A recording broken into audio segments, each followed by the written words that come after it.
बहुत से लोग ऐसा ज्ञान देते हैं कि आज देखो कल की चिंता मत करो, लेकिन ऐसा नहीं। आज भी देखना है और कल की चिंता भी रखना है, परसों की भी फिक्र रखना है और साल 10 साल 20 साल 50 साल आगे सोच कर काम करना। अग्रसोची बनो, दूरदर्शी बनो, परिणामदर्शी बनो और आप केवल अपने लिए आज का मत सोचिए, आने वाली पीढ़ियों के लिए भी सोचिए।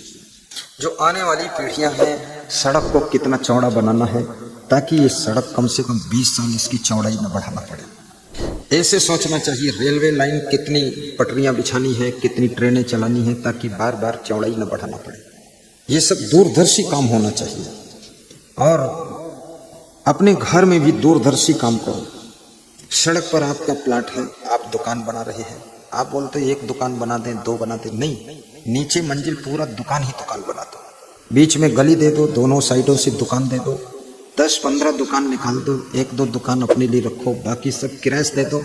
अगर 15 दुकान निकाल दिया, 3000 रुपये किराया ले लिया तो 45,000 महीना आएगा। तुम्हारी चिंता खत्म हो गई। उसी में से 100 रुपये रोज दान भी कर सकते हो और आराम से पति पत्नी रहो। दिवसे नयो तत्कुर्यात् येन रात्रो सुखम वसेत्, अष्टमासेन तत्कुर्यात् येन वृद्धा सुखम वसेत्, अष्टमासेन तत्कुर्यात् येन वर्षा सुखम वसेत्, पूर्वे वयस तत्कुर्यात् येन वृद्धा सुखम वसेत्, यावत् जीवेन तत्कुर्यात् येन प्रेत्य सुखम वसेत्। नीतिकार कहता है दिन भर में वह काम करो जिससे रात को सुख से सो सको, और 8 महीने में वो काम पूर्ण कर लो जिससे वर्षा के 4 महीने छत के नीचे प्रेम से बह सको, और बचपन में वो काम पूरा कर लो जिससे जवानी में काम करने के योग्य बन सको, और जवानी में वो काम करो जिससे बुढ़ापे में निश्चिंत जीवन जी सको, और जीवन भर वह काम करो जिससे मरते समय हंसते हंसते मर सको। ऐसी जिंदगी जीने की कला सीखो। आलसी मत बनो। अवसर सबको मिलता है, जवानी सबको मिलती है, लेकिन जवानी में कुछ लोग सोए रह जाते हैं और जो जवानी में जाग जाते हैं उनका बुढ़ापा भी सुखद हो जाता है, बुढ़ापा भी सुखद हो जाता है। बचपन में सबको मिलता है, लेकिन बचपन में कुछ लोग पढ़ते हैं, कुछ लड़ते हैं, कुछ सोते हैं, कुछ घूमते हैं, कुछ मोबाइल ही चलाते रह जाते हैं, और कुछ लड़कियां तो फैशन ही करती रह जाती हैं, बाल इधर लटकाना उधर लटकाना और बीच खोपड़ी में बाल फुलाना, गोलगप्पा बनाना, ये सब तिकड़म करती रह जाती हैं। होठों में लाल रंग, गाल में लाल रंग, और नाखून में रंग लाल, और पाँव में भी रंग लाल, और नाक पर लाल रंग, नाक सब लाल, और घर में हुआ है महाकाल, सब बर्बाद हो गया। तो फैशन में भी अपनी बुद्धि को मत लगाइए। फैशन क्या है? कितना ही फैशन करो, कितना बाल संवारो, कितना गाल संवारो, कितना ये सब कपड़े इधर उधर कटपिट्टे पहनो, इधर उधर लटकट्टे कटपिट्टे चटपट्टे, ये सब बकवास है। असली जिंदगी को समझो क्या है। कितने लड़के लोग ऐसे ऐसे फैशन कर रहे हैं, खोपड़ी में डिजाइन बना रहे हैं, दुबई की डिजाइन इंडिया में खोपड़ी में बना रहे हैं, अमेरिका की डिजाइन बना रहे हैं। मूर्खता हद से ज्यादा है। खोपड़ी में दिमाग जीरो है, खाली डिजाइन हीरो है। ये चक्कर में मत पड़ो। आप अपने स्वभाव से सुंदर बन सकते हो, चरित्र से सुंदर बन सकते हो, कर्मों से सुंदर बन सकते हो, आप अपनी वाणी से सुंदर बन सकते हो, व्यवहार से सुंदर बन सकते हो, विचारों से सुंदर बन सकते हो। आपको सुंदर ही दिखना है तो भगवान राम से सीखो, भगवान कृष्ण सीखो, कबीर साहब से सीखो, स्वामी महावीर बुद्ध भगवान से सीखो। अगर सुंदर बनना है तुलसीदास से सीखो, मीराबाई से सीखो कैसे सुंदर बना जाता है। सत्संग और भक्ति के पथ पर जो चलता है उससे कोई ज्यादा सुंदर हो ही नहीं सकता है। उसकी पूजा होती है, आरती होती है, वंदना होती है। इसलिए फैशन से भी बचो, क्योंकि फैशन का परिणाम टेंशन है। जो ज्यादा फैशन करता है वो ज्यादा टेंशन में पड़ता है, और फैशन जितना ज्यादा करोगे, आकर्षण पैदा करोगे, तो कोई ना कोई गलत तरफ आकर्षित हो जाओगे, फिर गलतियों में गिर जाओगे, बुराइयों में गिर जाओगे और सड़े टमाटर हो जाओगे। इसलिए सादा जीवन, उच्च विचार रखो। बचपन शिक्षा और संस्कार अर्जित करने के लिए है, जवानी धन और धर्म को बचाने के लिए है, और बुढ़ापा याद रखना मस्ती से जीने के लिए है। बुढ़ापे में वही लोग दुखी होते हैं। आइए बल्लू बैठिए, हमारा बल्लू ढोल वादक देखिए कितना जबरदस्त है, हर रंग उसका डिजाइन अलग है। पति पत्नी दोनों गुरु के बहुत बड़े भक्त हैं। बल्लू की ढोल मशहूर है। धारू खेड़ी में ऐसी ढोल बजी थी। धारू खेड़ी वाले आए हुए हैं, गौरी जी खड़े हो जाओ। धारू खेड़ी के सब भक्त खड़े हो। कहाँ है? हाँ वो देखो, कितने लोग आए हैं, 4 5 6 7 8 धारू खेड़ी। धारू खेड़ी में ढोल बजी थी इनकी, 5 ढोल फोड़ा था इसने। उनकी तरफ देख रहा कि अब कब ढोल बजवाएगा बोल। मैं भी सोच रहा हूँ कब ढोल बजेगी धारू खेड़ी। सामरियम तो बच गई, अपने गांव का बताओ हाल। बोले हैं अलग मिलेंगे आपको, पता नहीं अलग मिल के मारपीट करेंगे क्या करेंगे। अलग मिल के प्रोग्राम देंगे। श्वेत कला के मुकेश कुशवाहा जी पधारे हैं, कह रहे थे अलग मिल करके प्रोग्राम हम भी लेंगे। श्वेत कला कुशवाहा खड़े हो जाते हैं। मुकेश किधर गया मुकेश? ये देखो ऐसा कपड़ा पहनते चमकदार पहना है। एक बार प्रोग्राम ये भी करा चुके मुकेश भैया, दोबारा नंबर आने वाला। बैठो। जिंदगी चाहिए बंदगी के लिए, जिंदगी चाहिए बंदगी। श्री नंदलाल दादी साहब गाइए बंदगी। देश पास गाइए झालावाड़ कलावती। रविंद्र भाई, ओम प्रकाश। जिंदगी चाहिए बंदगी के लिए, जिंदगी चाहिए बंदगी के लिए। आत्मा में रखो जिंदगी के लिए, आत्मा में रखो जिंदगी के लिए। रहना लखीमपुर के रहने वाले। संत लोग गाइए, मैं नहीं गाऊंगा। लखीमपुर के लखनऊ के हैं, जहाँ के हैं वहाँ का क्षमा, कामियों का क्षमा, नामियों का क्षमा, कामियों का क्षमा। आज वादा करो और संकल्प लो, आज वादा करो और संकल्प लो। करनी अच्छी करो जिंदगी के लिए, करनी अच्छी करो जिंदगी के लिए। जिंदगी चाहिए बंदगी के लिए, जिंदगी चाहिए बंदगी के लिए। आत्मा में रखो जिंदगी के लिए, आत्मा में रखो जिंदगी के लिए। बोलिए सद्गुरु भगवान जय। लूटना है लूट लो बिंदाम राम निकाल। जिन जिन संबल ना की वर्षपुर पाटन पाए।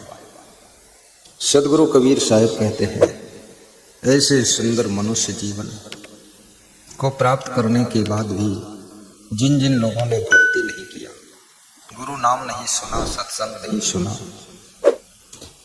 साधना नहीं किया, स्वाध्याय भी नहीं किया, 2 मिनट का ध्यान भी नहीं लगाया, ऐसे लोग अवसर को खो रहे। प्रकृति सबको अवसर देती है, लेकिन अवसर को मनुष्य समझ नहीं पाता है और अवसर हाथ से निकल जाता है। जब तक अवसर को देखता है तब तक अवसर जा चुका है। गोल्डन चांस सबको मिलता है। अपनी शक्तियों को एकाग्र कीजिए, चंचल मन को वश में कीजिए। मोबाइल के YouTube चैनल में असंग देव सर्च करके नित्य प्रवचन का लाभ लीजिए। सत्संग सुनने से मन धीरे धीरे समझदार हो जाता है। सत्संग सुनने से धीरे धीरे सहन शक्ति बढ़ती है और गुस्सा कम हो जाती है।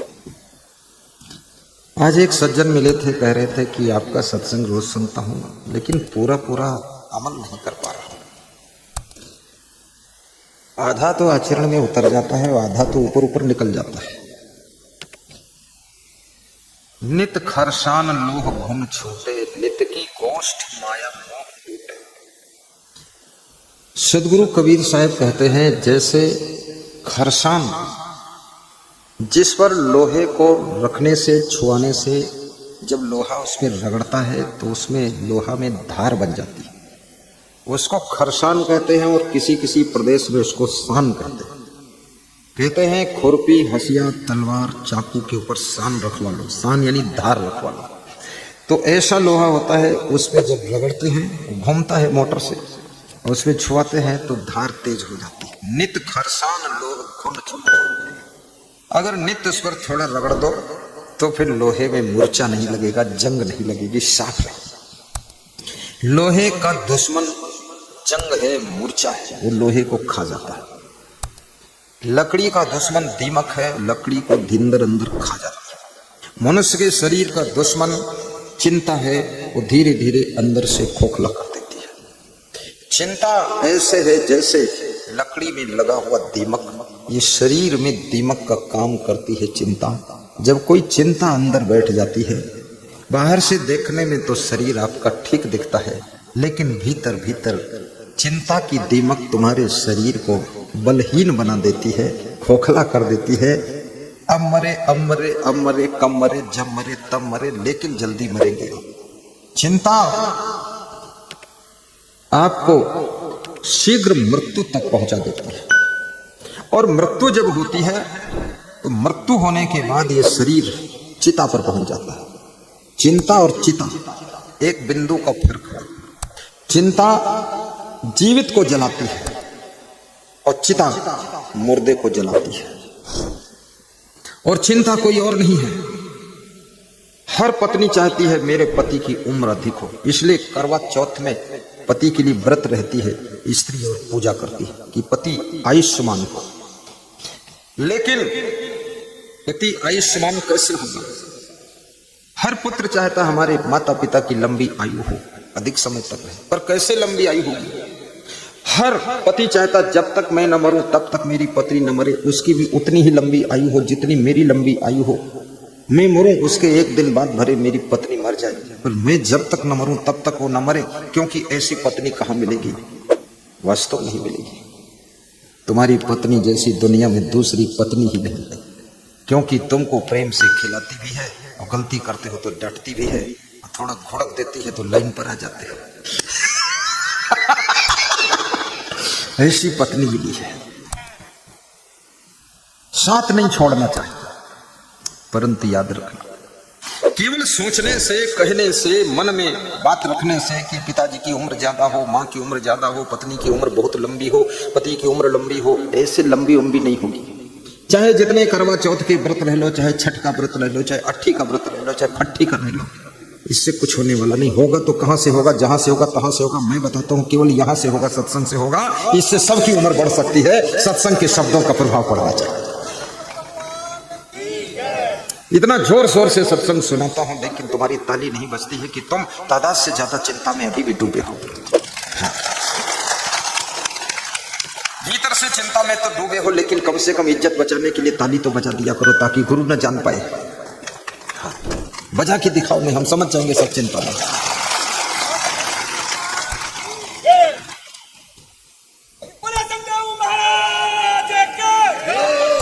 खड़े होकर बल्लू, खड़े होकर।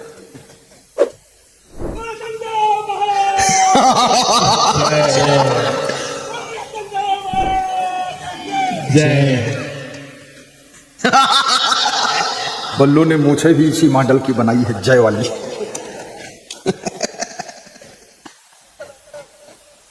देखो, एक ढोल बजाने वाला व्यक्ति गुरु का कितना प्रिय है। उसके दिल में जो मेरे से प्रेम है वो तो है, लेकिन मेरे दिल में जो उससे प्रेम है वो भी है। कई वर्षों के बाद भेंट हुई है, लेकिन मेरे को नाम भी उसका याद था, शकल भी याद थी। मैं गरीब और अमीर सबको भक्ति के कारण ही पहचानता हूँ। जिसमें भक्ति नहीं उसकी पहचान को भुला देता हूँ, जिसमें गुरु से प्रेम है उसको पहचानता हूँ। हमारे पास में लहास के सरपंच साहब आए, खड़े हो ना। तुरंत मैंने कहा लहास के सरपंच साहब श्री अमरलाल मीणा जी कमांडेंट कामखेड़ा से आए। हमने तुरंत उनका भी नाम लिया। भूलना नहीं चाहिए, सबको प्रेम बहुत है। और राजस्थान ये प्रेम का स्थान है, भक्ति का स्थान है, वीरों का स्थान है, सेवा का स्थान है और दाल बाटी का स्थान है। ये वो स्थान है जहाँ चूल्हा उल्हा की जरूरत नहीं है, केवल आग में डालो आटा का गोला बाटी बनकर निकलता है। आज मेरे पास में घी में डूबी हुई बाटी आई, 7-8 बाटी। बाटी का नाम सुनते ही मैंने कहा खोलो ढक्कन, डब्बा दिखाओ। खोला तो घी में डूबी हुई थी, पूरा घी टपक रहा था, टपकी जाए बाटी घी से। तो फिर मैंने कहा दाल खोलो, दाल देखो, दाल में भी गजब। हमने कहा बंद करो जल्दी ठंडी हो जाए। बोला आप ले लो गुरुजी। हमने कहा दृष्टि भोग लगाऊंगा क्योंकि प्रवचन करना है, ऐसी बाटी खा लिया तो पेट के अंदर मल्ल युद्ध शुरू हो जाएगा।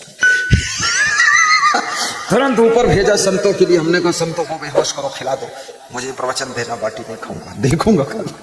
क्योंकि बाटी को हजम करने के लिए भी बहुत टाइम लग जाता है, और अपन तो वैसे भी बुद्धि का काम है, ज्यादा मेहनत का काम है।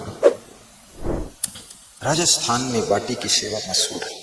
मैं तो कहूंगा श्री बद्री साहब से, राजस्थानी साधु, एमपी के साधु और वो अनमोल साहब मिल करके, ये दोनों साहब मिल करके कल बाटी अलग से बना दो। कल बना दो तुम खा लो, और परसों बना दो तो हम खा लें, क्योंकि परसों प्रवचन है नहीं, खा लेंगे बेहोश पड़े रहेंगे तो भी चलेंगे। जिस दिन प्रवचन होता है हम कुछ खा भी नहीं सकते, बड़ा व्रत रहना पड़ता है, बहुत सावधान रहना पड़ता है, क्योंकि यहाँ छींका छाकी करे और यहाँ खांसा खोसी करे। अरे यहाँ खांसने के लिए आए हो कि सबकी खांसी मिटाने आए हो? यहाँ बीमार बनकर नाक टपका रहे हो? गुरु जी बीमार मत होना, बिल्कुल ठीक, शुद्ध रहना। तो गुरु के लिए बड़ी चुनौती है, कसौटी है। मैं तो आपको भी कहूंगा आप भी स्वस्थ रहे, ज्यादा चिंता मत किया करो। ये संसार तो ऐसे ही चलता है। तुम्हारे पिता, पिता के पिता, पिता के पिता के पिता, पिता के पिता के पिता, पिता पिता, कितने पिता, हजारों पिता के ऊपर लाखों पिता, सब चिंता कर करके टेंशन में रह कर मर कर चले गए। लेकिन तुम तो दांव खेल जाओ, बाजी मार जाओ, तुम चिंता बिल्कुल मत करना, केवल काम करो, चिंता मत करो। सही डिसीजन लो, सही फैसला लो, सही निर्णय लो, सही टाइम पर कार्य करना शुरू करो, और काम जब तक पूरा ना हो जाए पीछे मुड़ के देखना नहीं है, और जब तक सांस है तब तक विकास करना है, बैठना ही। उन्नति में ही शांति है, प्रगति में ही शांति है, सदगति में ही शांति है, और संपत्ति में भी शांति है। कंगाल से जंजाल अच्छा होता है।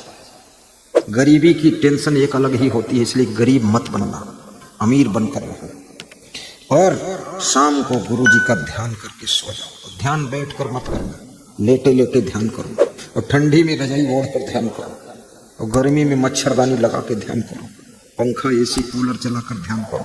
शरीर में असुविधा भी ना हो, बड़ी आराम रहनी चाहिए। लेटे लेटे ध्यान करो, ऐसा ध्यान लग जाए कि 6-7 घंटे आँख खोले ही ना। सवेरे 5 बजे 4 बजे गुरु की याद में आँख खोलनी चाहिए। गुरु का ध्यान लेटे लेटे करना चाहिए। सवेरे अगर ध्यान करता है ना तो बैठे बैठे ध्यान करना, सवेरे मत लेट जाना। रात की बात कर रहा हूं, तुम सवेरे से लेट जाओ, 6 घंटे लेटे रहो, चौपट हो जाएगा। सवेरे से नहीं लेटना है। हमारे गुरु जी के ऊपर चंवर डुला रहे हैं हमारे महान भक्त श्री रामकरण जी। अब दूसरा बच्चा चंवर डुला रहे हैं, दिनेश साहब चंवर डुला। मैं तो कहता हूँ रथ पर भी सबने चंवर डुलाया था, बग्घी पर। हमने सबको बोला है कि थोड़ा थोड़ा डुला दो। एक आदमी थक भी जाए 2 घंटे सो गया यात्रा, यहाँ भी थोड़ा थोड़ा डुला लो, 10 मिनट 10 मिनट तो डुला सकते। चंवर सेवा है गुरु जी के ऊपर। कौन तुम्हारे चंवर डुलावे और कौन करे गुणगान गुरु जी। आरती हो जय आरती हो गुरु जी।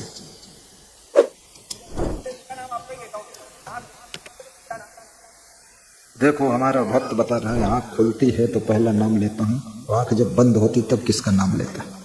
मेरा ही। बंद में मैंने, खुली में मैंने। इसमें ऐसे कितने श्रोता हैं जो गुरु जी का प्रवचन कहीं पर हाथ ऊंचा करके बताओ, कहीं सुन चुके? ये तो सब पुराने मॉडल के ही लोग हैं, सब सुन चुके हैं, इसीलिए तो जानते हैं वो हंसने वाला गुरु आ रहा है। जम के हंस लो बस, मजा आ जाए। मजा लूट बंदे साहिब बंदगी का, नहीं है भरोसा इसे जिंदगी का। मजा लूट बंदे साहब और सरपंच जनपद मंडल, बड़े हो जाओ मंडल। 15 साल सरपंच का पकड़ में आ गया। मजा लूट बंदे साहिब गा दो, मस्त मजा आ जाए, सब मस्त हो जाए।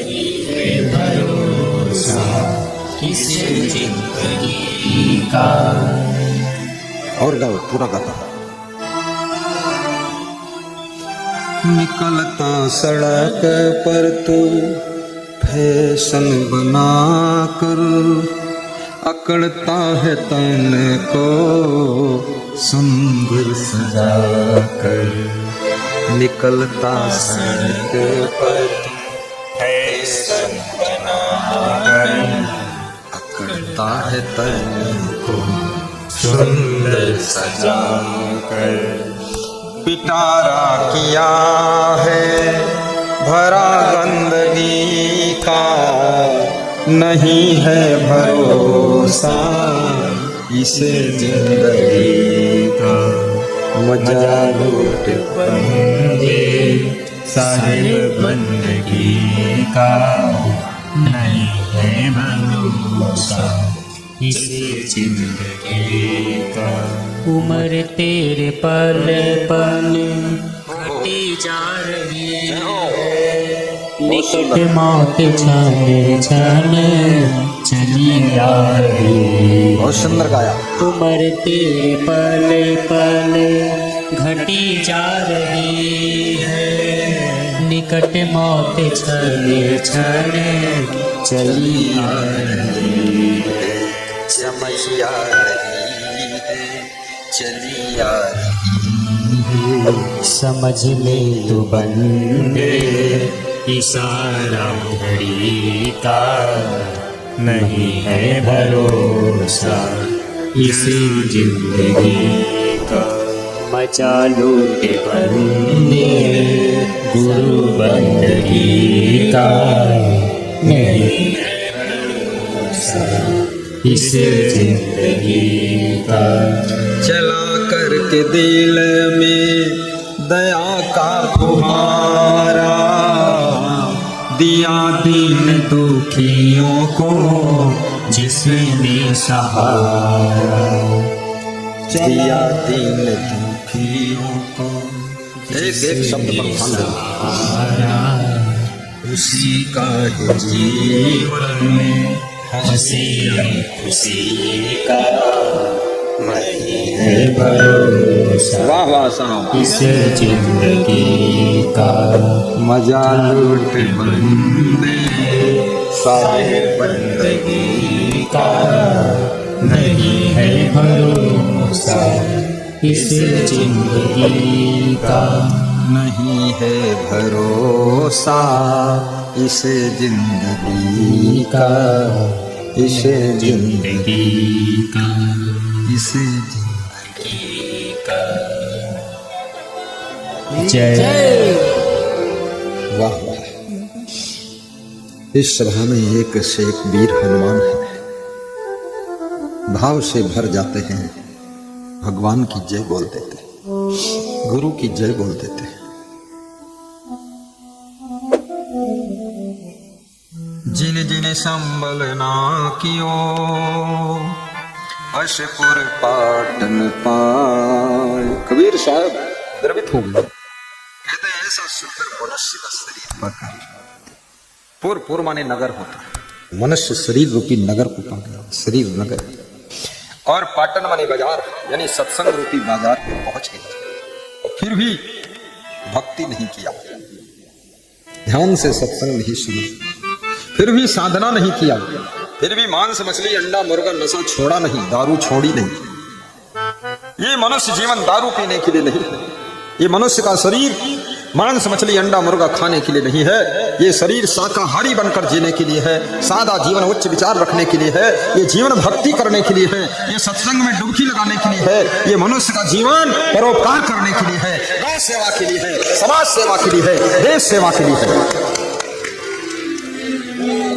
खाया पिया या घाई के सोया पाऊं पसार, भोंदू कुछ जाने नहीं वो हमको संसार।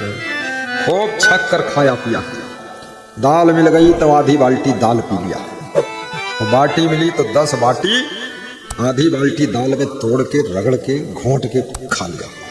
अरे छक कर नहीं खाना है, थोड़ा रुक कर खाना है, कम खाना है। एक बाटी परोपकार के लिए छोड़ देना है, एक रोटी कम खा लेना है। बहुत बड़ा आप एक रोटी अपने भूख से कम खाएं और उसको दान करें तो लाखों गुना पुण्य मिलता है।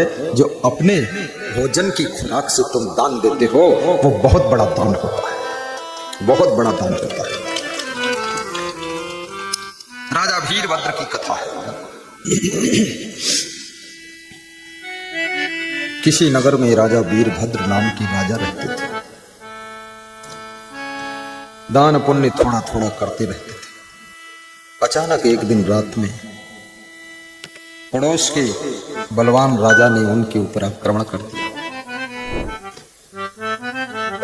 जान बचाना मुश्किल हो गया। मेहमान का भेष धारण करके पति पत्नी दोनों जान बचाकर लोटा लेकर और सोटा लेकर निकल पड़े। पड़ोसी बलवान राजा के सैनिकों ने पकड़ लिया। तुम कौन हो? उन्होंने झूठ बोलकर कहा कि मैं मेहमान आया था यहाँ, इसलिए यहाँ लूटपाट हो रही तो मैं जा रहा। चलो निकलो जल्दी यहाँ से। झूठ बोलकर मेहमान बनकर के जान बचाकर निकल गए। याद रखना, कभी आपकी जान खतरे में हो और झूठ बोलने से जान बचने की उम्मीद हो तो झूठ बोलकर अपनी जान बचाना पाप नहीं है, क्योंकि जीवित रहोगे तो बहुत पुण्य भी करोगे और मर जाओगे सच बोलकर तो बेकार जिंदगी चली जाएगी। इसलिए जान बचाने के लिए झूठ बोलने की छूट शास्त्रों ने भी दिया है। जान पर खतरा आ जाएगा, आपकी जान सुरक्षित रहनी चाहिए। और जीने के लिए जन्म हुआ है, आत्महत्या करने के लिए जन्म नहीं हुआ है, ये बात याद रखना। घर की उलझनों में उलझ करके जहर मत पीना, फांसी मत लगाना, ट्रेन में जाकर कट मत जाना, घर छोड़कर कहीं भाग भी मत जाना। कितने लोग घर छोड़कर भाग गए, कितनी स्त्रियां भी घर छोड़कर भागी है। भाग कर भी कहां जाओगे? पूरे संसार में तो आग लगी है। आग जो लगी संसार में झरी झरी गिरे अंगार, वो संत न होते जगत में तुझे मरता संसार। तुम जहां जाओगे वहां भी तो वही हाल।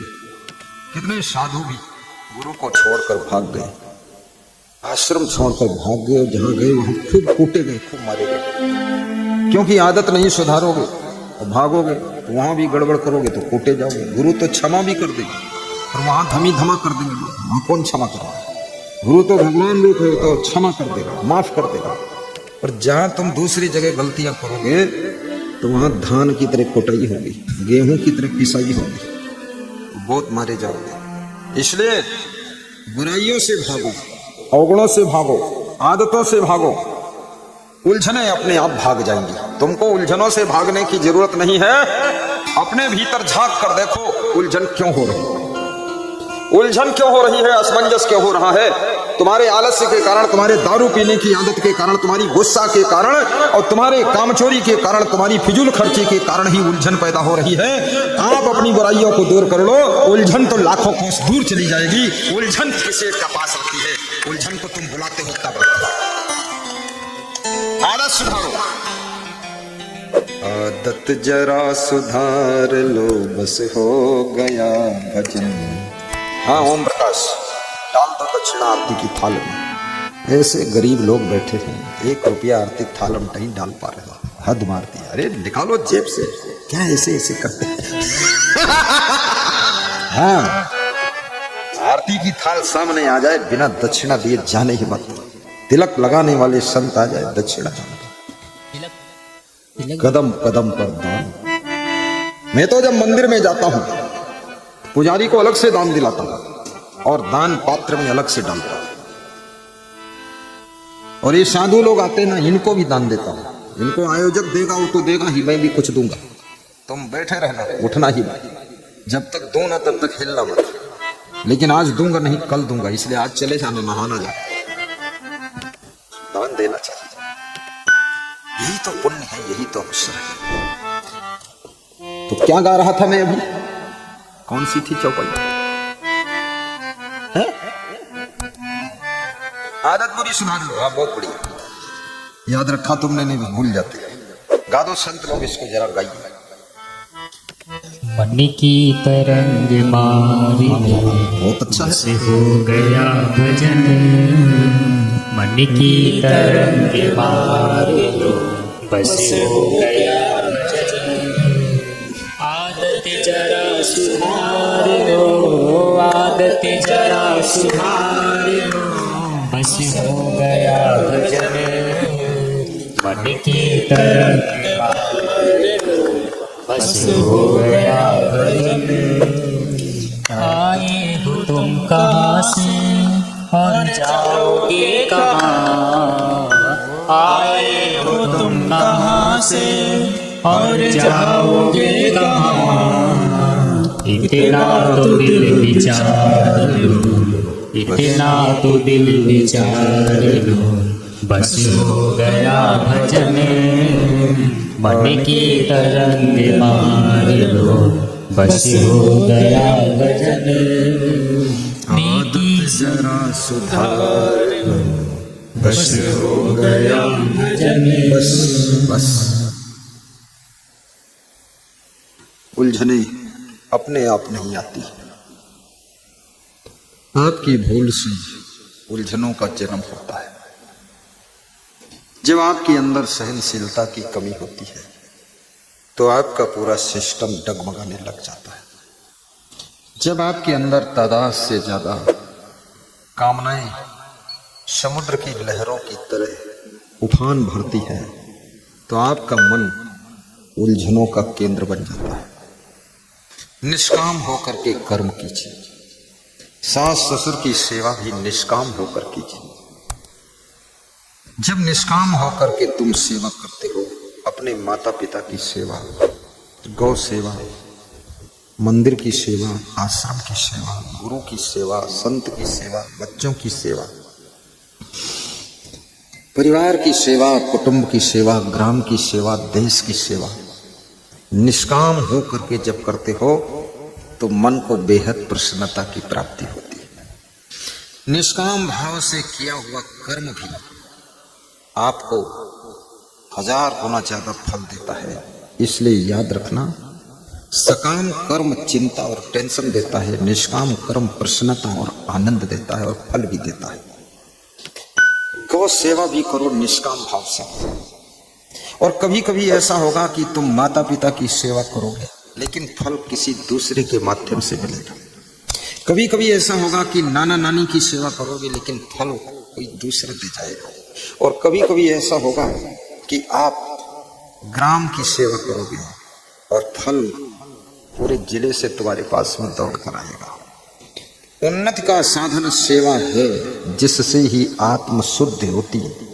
पर लोभी मोही अभिमानी सेवक बद पाना क्या जाने। राजनेता भी कहता है कि हम तो जनता के सेवक हैं। कितनी बड़ी बात कहता है, मैं जनता का सेवक हूं। और 100 नेताओं में से 70% नेता वास्तव में जनता के सेवक ही होते हैं, भाव से सेवा करते हैं। 30% थोड़ा सेवा में कमजोर रहते हैं, डेड बॉडी रहते हैं, आराम करते रहते हैं। लेकिन 70% नेता बहुत एक्टिव रहते हैं, रात में सो नहीं पाते हैं, दिन में ठीक से बैठकर खा नहीं पाते हैं और सोचते रहते हैं और क्या करना है, क्योंकि उनकी वो दशा है एक अनार 100 बीमार वाली। एक नेता को लाखों लोगों से मिलना है, हजारों लोगों से मिलना है, हजारों की समस्याएं सुनना है और समाधान करना है, पूरे क्षेत्र को देखना है। एक छोटा सा परिवार संभालने में भी तो आदमी थक जाता है, लेकिन इतने बड़े क्षेत्र को संभालने में एक नेता की क्या दशा होती होगी वही जानता है। बहुत कठिन काम है। राजनीति के माध्यम से सेवा कीजिए, चिकित्सा के माध्यम से भी सेवा कीजिए। चिकित्सा को व्यवसाय मत बनाइए। आप डॉक्टर हैं, डॉक्टर दूसरा भगवान होता है, डॉक्टर कोई डाकू नहीं होता है। यदि आप झूठे ऑपरेशन कर रहे हैं, झूठी बीमारियां बता रहे हैं, मरीज को डरा रहे हैं और फालतू दवा खिला रहे हैं, फालतू पेट फाड़ रहे हैं और ये रोग वो रोग, तो समझ लो आप डॉक्टर नहीं हो। आप डॉक्टर के लिबास में डाकू बनकर छिप कर बैठे हैं। ऐसा गलत काम मत करना। कितने डॉक्टरों ने किडनी निकाल लिया, मरीज जान भी नहीं पाया, बताया ये ऑपरेशन वो ऑपरेशन, किडनी चोरी कर लिया, 20 लाख की बेच दिया किडनी। किसी के जीवन के साथ खिलवाड़ करना ये राक्षस का कार्य है। डॉक्टर तो दूसरे भगवान के स्थान पर होता है। जिंदगी तो नहीं दे सकता है, लेकिन जिंदगी की शरीर की दर्द और तकलीफ को कम कर सकता है और आपकी पीड़ा को दूर कर सकता है। इसलिए डॉक्टर को भगवान का स्थान दिया गया है। कितना भरोसा होता है मरीज को।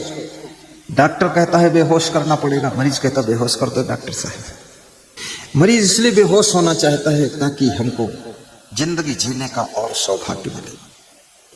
और डॉक्टर पहले कागज पर लिखा भी लेता है, बेहोश करने के बाद होश ना आए तो जिम्मेदार तुम, होश आ जाए तो धन्यवाद हमको मिलेगा।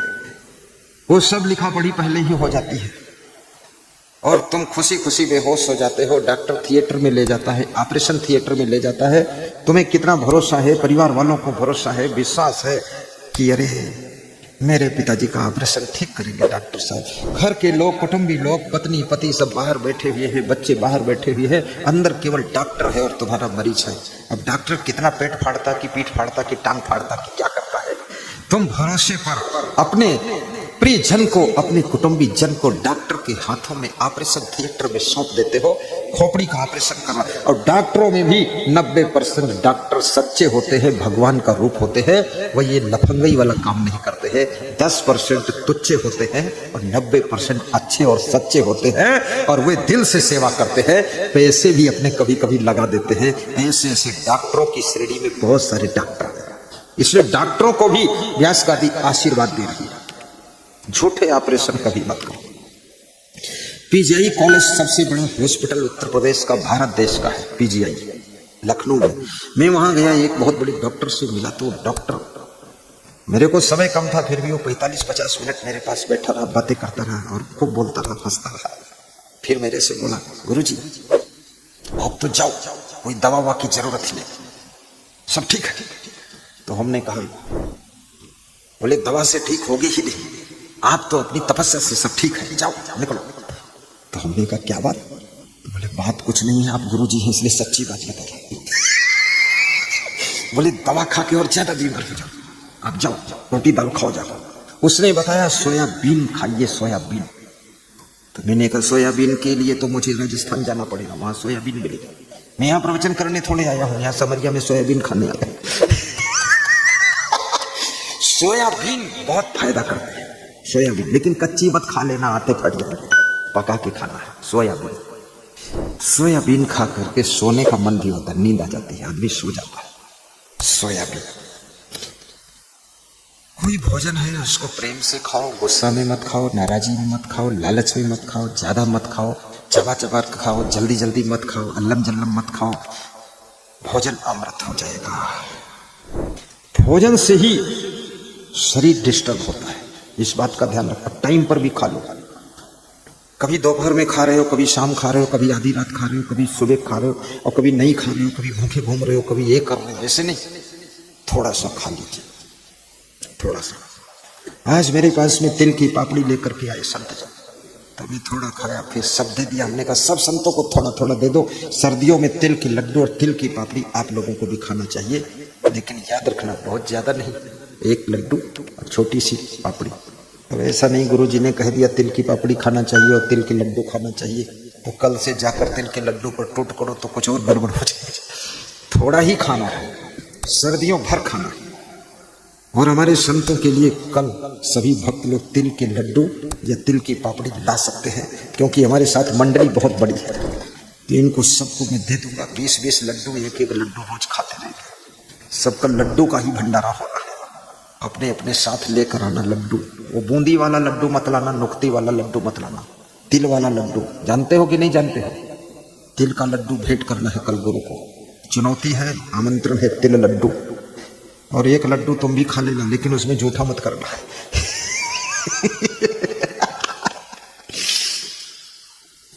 युक्ताहार विहारस्य युक्त चेष्टस्य कर्मसु युक्त स्वप्नौ बोधस्य योगो भवद दुःख। श्री कृष्ण कहते हैं जिसका आहार विहार यथा योग्य है, जिसके कर्म यथा योग्य है, जिसका शयन और जागरण यथा योग्य है, उसके सब दुख दूर हो जाते हैं और वो योगी जैसी जिंदगी जीता है, उसके जिंदगी के कांटे भी फूल बन जाते हैं। इसलिए आहार विहार को सुधारिए। दोपहर में भोजन करिए, थोड़ी देर वज्रासन में बैठिए।